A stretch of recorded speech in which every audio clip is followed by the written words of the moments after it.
工しなきゃいけなかったからです。加工しなきゃいけなかった。そう。本当ビフォーアフターの写真なんだけど、こうなんですよ。できない。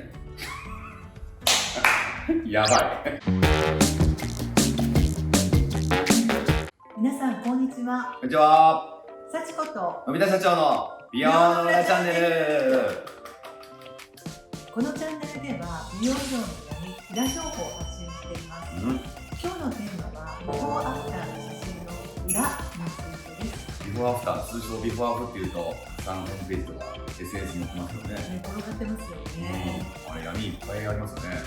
全開に開けちゃいますか。開けちゃいましょう。ビフォーアフターの写真って、信用できないんですか？あれ結構加工あるんですよね。医療広告ガイドラインっていうのはクリニックのビフォーアフターの写真載せるっていうのが、一応 OK になってるんですけど、はい、他のいろんな条件があって載せることができるんですね。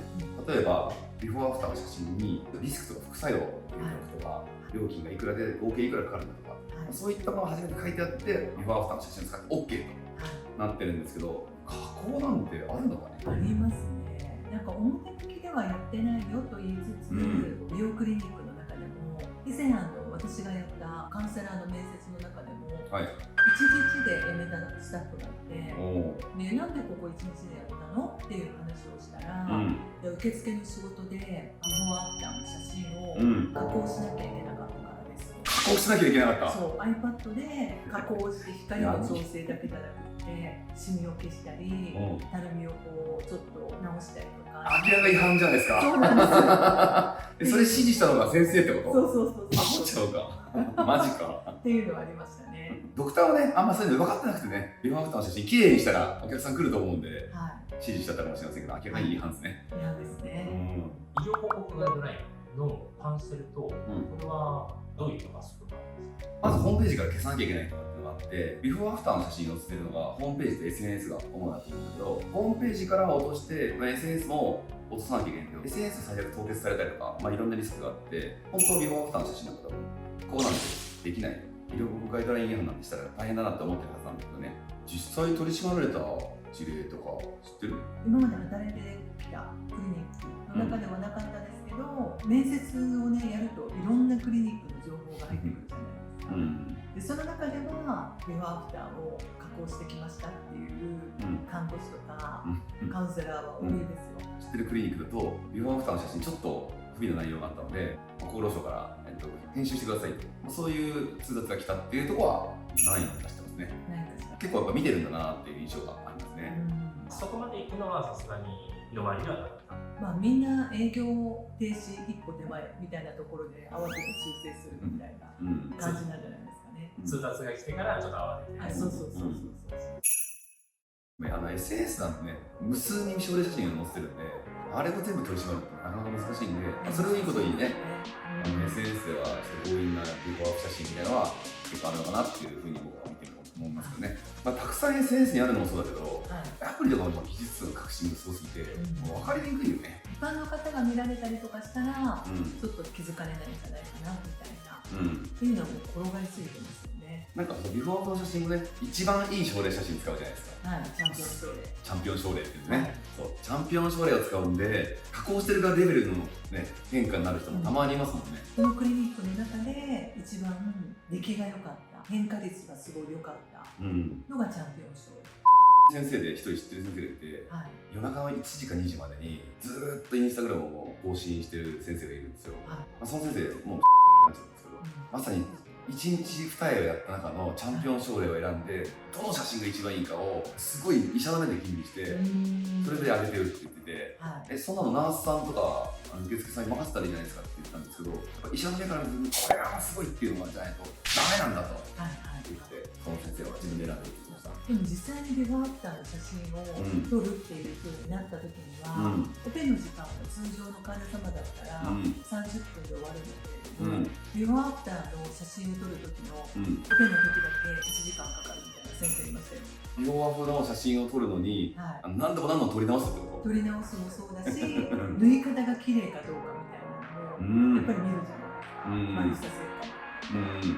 なのでこんなに傷が目立ちないんだよっていうのを撮るために、いつもの患者様が倍時間取ってやる先生とかいました。どういう撮り直しをする？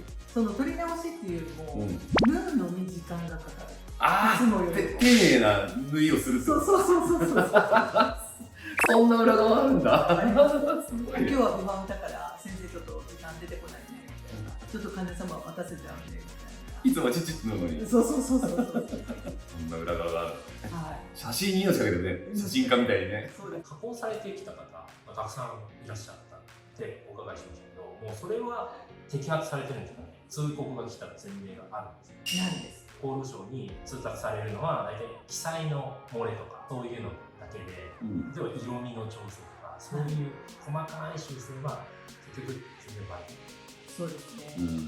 バレてないかもしれないね。でもよくあるあるパターンで症例には何も手を加えてないけれども先生の自分の写真はもう絶対アプリ使ってるっていう先生がいますよね。土井さん？そうそうそうそう。大体名前ももうこれこ学会であった時別人やこの人。誰この人って何歳も知ってますよね。そういう人。患者さんの写真はやっぱりいじっちゃいけないっていうのがみんな思ってはいるんですよね。さっきの縫う方法だけはちゃんと綺麗にやるけども、だけど自分の写真はやるんだ。もう見えんかよ。実際にビフォーアフターの写真を撮るときに裏技があるんですよ。何そんな女子高生みたいな技あんの？何知りたい。まずメイクをする前とアフターの方にメイクをバッチリしてる。それ見たことある。ありますか？もうね、大手はよくあるよね。ありますよね。二重なのにね、ビフォーこんなすっぴんの子みたいな子が二重やってめっちゃ可愛くなったって書いてあるところに、いやメイクでもすげえ可愛くなった。これやっぱ有名なテクニックなんですね。ね、ありますね。じゃあ撮った後の加工はまずいけど、撮る前に工夫して加工するっていうのはあるけどね。そうですね。はい。他に何かある？あとはですね、ここの例えば脂肪のビフォーアフター、顎下のビフォーアフターの写真を撮るときに、やばい。それはやばい。で写真確かに。あとは例えば額のボトックスとかに関しても。ちょっと私はボトックスの自分であまりシワが出ないですけど、シワを寄せて取ったりするところもあったりしますね。すごいね、もうなんかテクニックだね。テクニック。あと3つ目は意地悪なやつですけど、顔の脂肪吸引をするのに生理食塩水をバーッと入れて、でわざと大きく見せてからのその後に脂肪を抜いて、すっきりしたアフターの写真をする。これはもうすごいね。生理食塩水だけを入れるってお顔に入れるって痛くない？痛くないんですよね。これはなんでなんだ？脂肪吸引とかだったら静脈麻酔でやったりする時があるんですけど、まず麻酔の液を入れるじゃないですか。で入れたらぼーっとしてくるような状態なので、ありますね。局所麻酔と前にぼーっとさせるわけね。実際に生理食塩水を入れて膨らました状態で写真を撮る。でその後に局所麻酔をして施術をする。じゃあまず麻酔を入れる、ぼーっとする、その後に麻酔ですよって言って生理食塩水を打って、膨らませていいビフォー写真を撮って、その後にちゃんとオペに入る。そうそうそう。とんでもない闇。今のは要は写真撮る前に患者さんを加工しちゃえっていうことですよね。ここはガイドライン違反にはもうならないと思うんですか？なってない。確かになってない。工夫してますね、クリニック。これなってないから闇だね。なってないからって言って倫理的にやっていいのかっていうのは別の話だけどね。企業努力といえば聞こえはいいけど。企業努力、努力しろよ。そうやって激変してるビフォーアフター見ると、やっぱりちょっとすごいなって信じちゃう感じですね。姿勢としてはどうですか？それはダメだけどどこもかしこなスペシャルなチャンピオン朝礼を出してて、いやうちそしたら見劣りするじゃんってなって、悪事に手を染めていくみたいな、そんな感じなんですよね。そうですね。すごい一人ビフォーアフターのビフォーの写真がすごい上手な子がいて、ビフォー写真が上手な子っていうだけで引っかかるけど、眼検かすれと写真撮る。その顔作りがうまいナースっていうことで、よくクリニック内の症例に使われてて、この子ばっかり使うじゃんって言うから、ビフォーアフターがすごい、ビフォーがうまいんだよっていう。うまいってどういうことですか？顔作りすごいね、ビフォーの写真ってなんか暗そうな写真を撮るね。そうもうすごいいい感じのブスで撮らせるっていうことがありましたね。すごいな。主にどういう手術のビフォー写真？目とかだったりとかしたら、眉下切開とかだったら本当に眉下切開のような眼瞼下その症例とか施術に応じたもう望ましいビフォアの表情を作る。大体クリニックって言ったら上手い先生にやっぱり身内だからやってほしいじゃないですか。それで、その子がやっぱりブスな顔を写真を撮るのが上手なので、その子が大体いつも当たってもう全身整形まみれみたいな、みんな羨ましいみたいな、いかに私たちのブスの顔がありましたよ。昔からね、写真撮るときブス顔がうまいってやついますからね。いますよね。何枚も撮るね、奇跡のブスショットみたいなの撮れますしね。そう奇跡のブスショットで撮った写真1枚と奇跡の可愛いチャンピオンショーレみたいな写真を撮ってるこの差分がすごいですよね。なんかヤフーとかですごい多分私がシミとか検索するからそうなんですけど、すっごい肌が白くなってシミもなくなってみたいなありません？すごい追っかけられますよ。美肌系はビフォーの写真やっちゃってる可能性ありますね、アプリで。美肌系はめちゃめちゃ多いですよね。髪の毛の位置も何も変わらない。難しいね、確かに。これ結局ビフォー風の加工に引っかからないようにするところ超難しい質問も。ね、難しいですね。クリニックはね、加工もしてるかもしれないし、チャンピオンショーレばっかりですよね。一個だけ言うとすれば、自分で投稿する、お客さんが自分で整形前後を投稿するその口コミサイトみたいなのがあって、美容整形アプリでトリビューとかああいうのはそうだと思うんだけど、ああいうのは患者さんが自分で上げてるんで、それは加工もヘチマもないかなと思うんで、あれは信憑性がありますね。そうですね。あとあれもクリニックの中とかで絶対あんまうまくいってない症例写真とかあるじゃないですか。ああいうのとか見せてって言ったら見せてくれないですかね。見せないですね。見せないよね。もう実際にモニターの患者様だけなんでっていう言い訳をして見せないですね。あるけど見せないってことね。見せない。スタッフ内では実際に、これ2人で絶対眼瞼下垂とかできるのに、なんで前別やっちゃってんのみたいな。何もなんか一本シワができただけじゃないみたいなのを看護師内とカウンセラー内で話してこれやばくないとかって言って、その患者さん今日検診来るよねみたいな、クレームにならないためにどういうふうにクレーム対策するみたいな感じを朝礼で話し合ったりします。なるほど。その対策をちゃんとするんだね。すごいね。クリニックが見せてもらえないし、患者さんが投稿してるもので見る以外にあと複数の情報を得るっていうしかなくて、そうですね、まとめの、動画でも話しましたけど、やっぱあとは口コミとかも一緒に見て、総合的な評価で、選ぶしかないのかなとは思いますよね。今日もいろんな話をしましたけど、ビフォーアフの悩み語り尽くしましたね。語りましたね。皆さんもビフォーアフに引っかからないように気をつけてください。気をつけてくださいね。最後までご視聴いただきありがとうございました。この動画が少しでも参考になりましたら、グッドボタンとチャンネル登録よろしくお願いします。それではまた次の動画でお会いしましょう。あとはやっぱり可愛いか可愛くないかすごい大事で、やっぱり実際に可愛い方がモニターの採用になりやすい。ビフォーアフターね。モニター価格って誰でも取っていいですよって言えば受けられるわけですか？モニターに審査があるんですよ。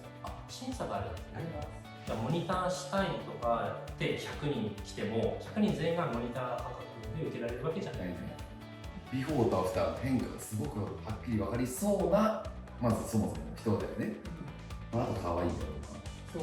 あと実際オペをしてすごい変化が実際あったら、どれぐらい変化率が高そうかなみたいなのはある程度分かるじゃないですか。シミュレーションしたりとかして、そしたらこの人でこうみたいな。総合的に今可愛くなくても今回のオペでめっちゃ可愛くなるんだったら積極的に使いますね。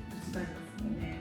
今でもサプリメント業界とか、あとは化粧品業界とかでは、もうそれだったら画像で絶対にシミ消してるなとか、ガイドラインがないですよ。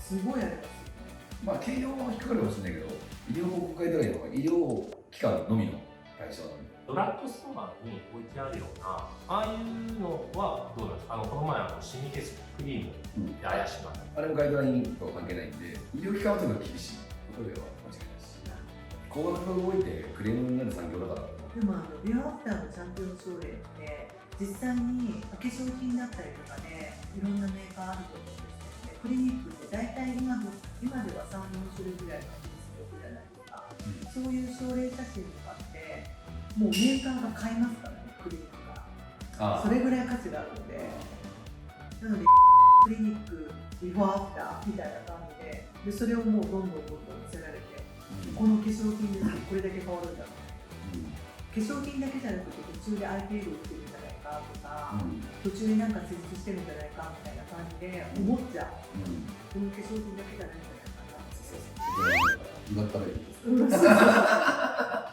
本当になんか商品だけで変化してるというのはちょっと怪しいですね。一般の人からするとどういう施術があるのかとか知らない人もいるので、本当にそう広告でそうだってたら信じちゃう。信じちゃいますね。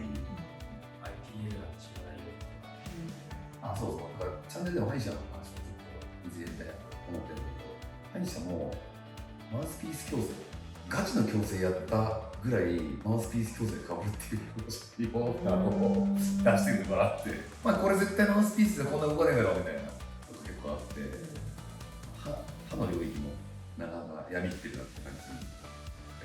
裏でワイヤー使ってそうでしょ。定かじゃないけど、歯医者さんにこの症例どう思うって聞いた時に、これ矯正にちゃんとやった人でしょね。いやいや、これマウスピースです。ミスト絶対ないみたいな。プロが見たら分かるんだろう